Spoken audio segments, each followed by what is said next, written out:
আসসালামু আলাইকুম। সবাই কেমন আছেন? আশা করি ভালো আছেন। আলহামদুলিল্লাহ আমিও ভালো আছি। কিন্তু আজকে আমার ছেলেটার কথা খুবই মনে পড়তেছে। মনে হচ্ছে যদি ছেলের সাথে একটু কথা বলতে পারতাম, যদি একটু তারে দেখতে পারতাম।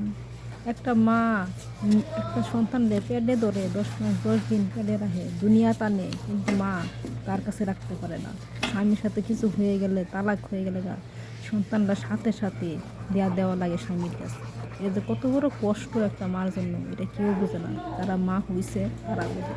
যারা তালাক দিছে স্বামীরে, নিজের কাছে রাখতে পারতেছে না তার সন্তানকে, সেই বোঝে। আর এটা কেউ বুঝবে না। ঠিক আছে?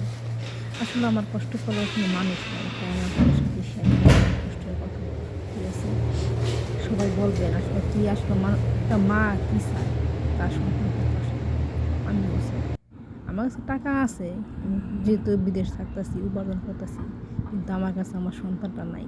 এটা যে কত বড় কষ্ট, এটা আর বইলে শেষ করা যেত না।